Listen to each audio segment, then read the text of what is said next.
Podcasting, the latest frontier. These are the episodes of a Catch as Catch Can podcast.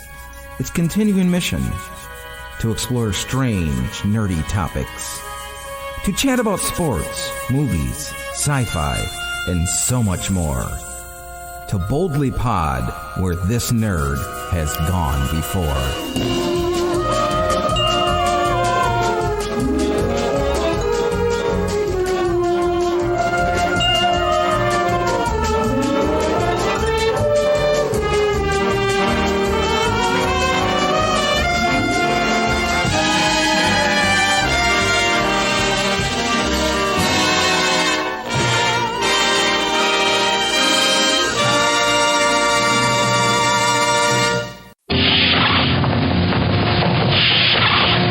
Captain's log, pod date 0303.19.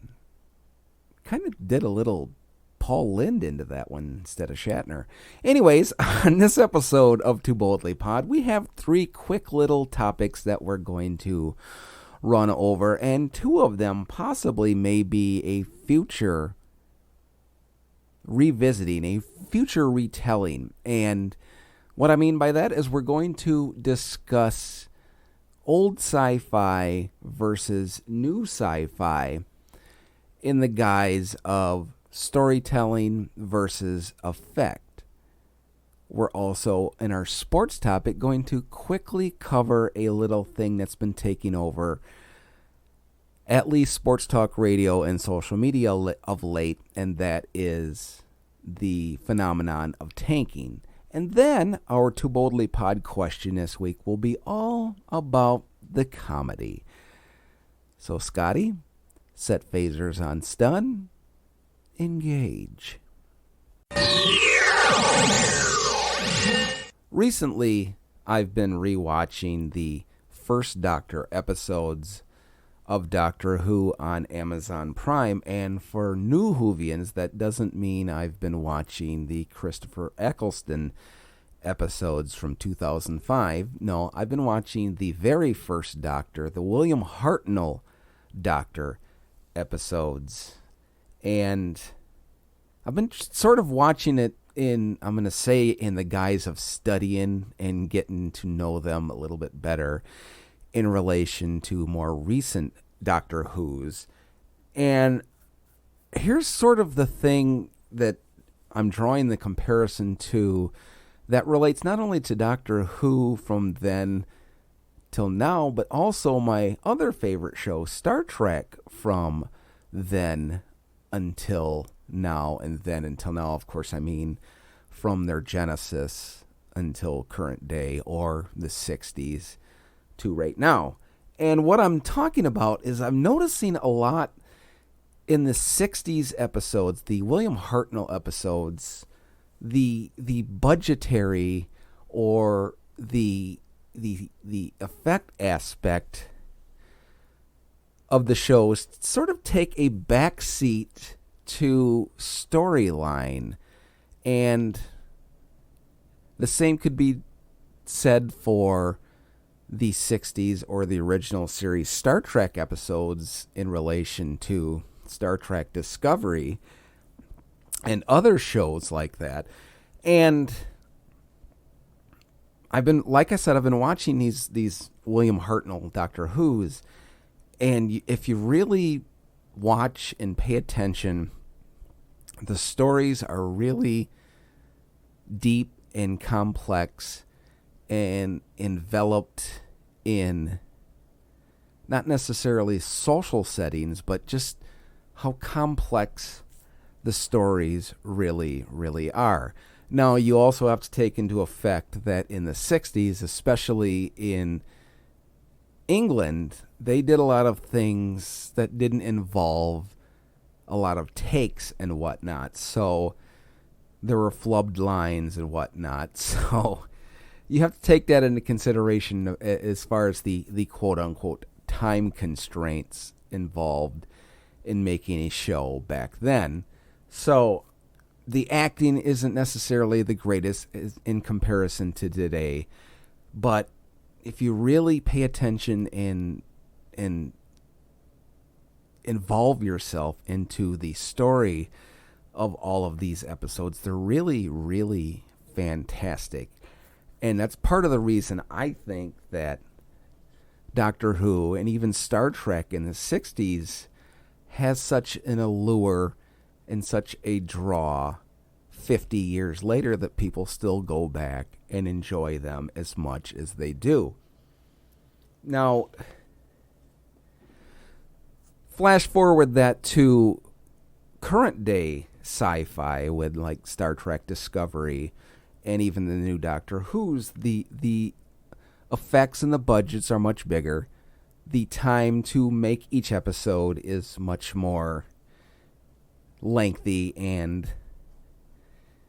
you get sort of a lesser story, but a more visually pleasing episode for your enjoyment. And I guess my question to everybody out there is, do you prefer the older, more story developed, complex episodes, or do you prefer the more current special effects visual episodes that you get today with shows like Discovery and the new Doctor Who's and all of these great sci-fi shows?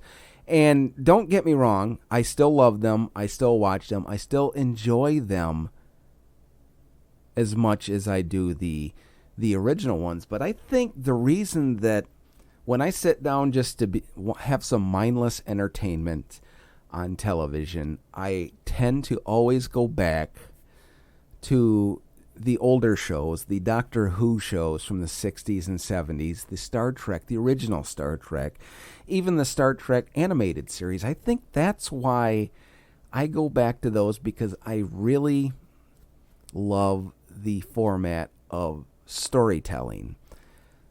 And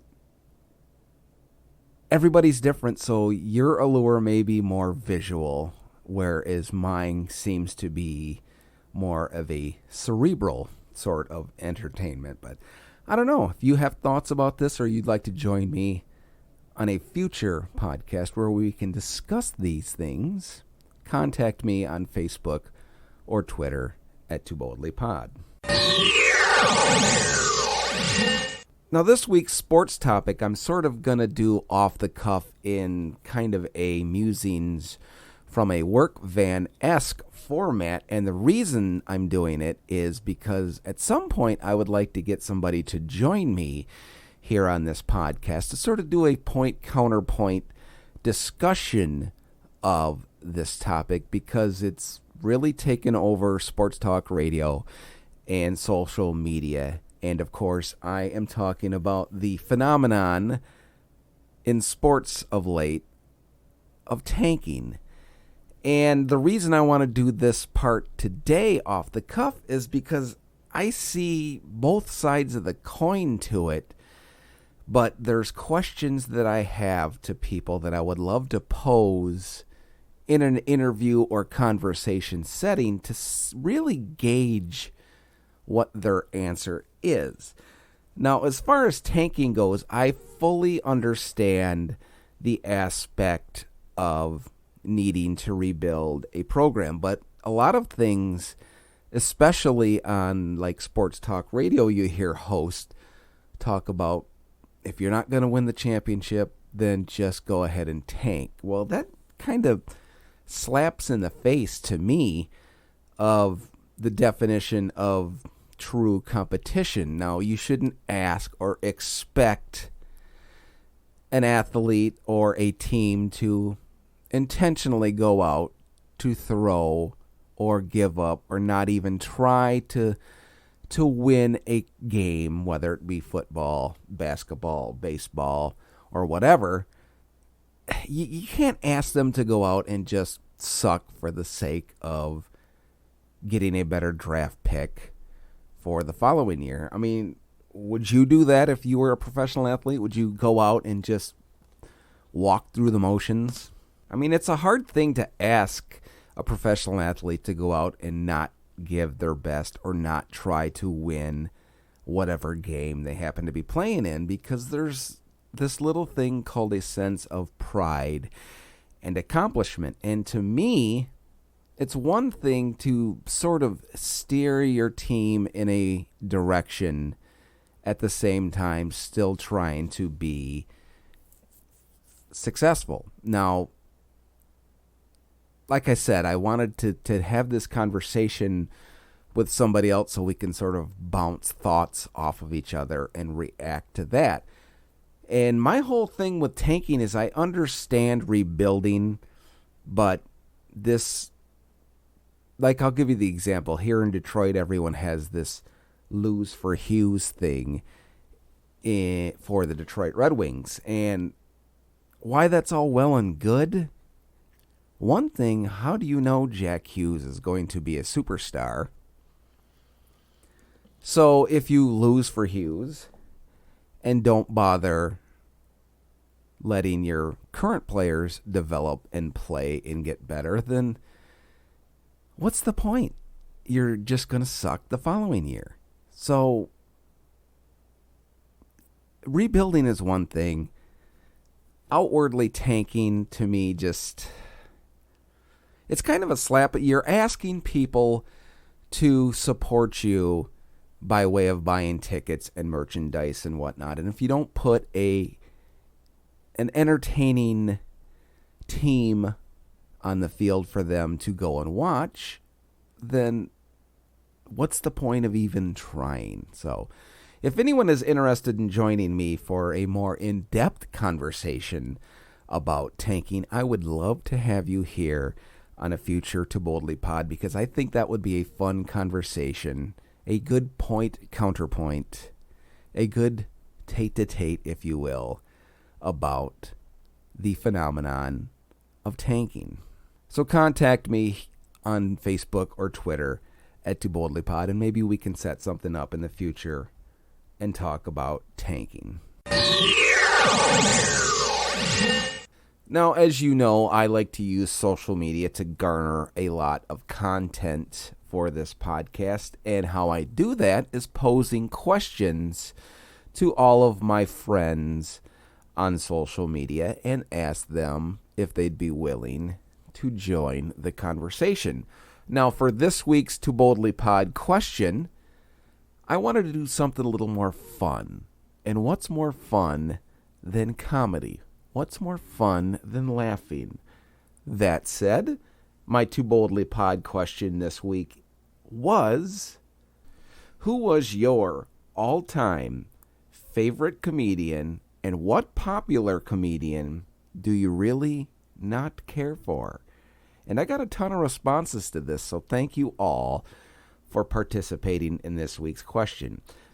Now, noted author and comedian himself, W.C. Hoffman, replied his favorite is Bert Kirshner, and his least favorite, or his ugh, is Carlos Mencia.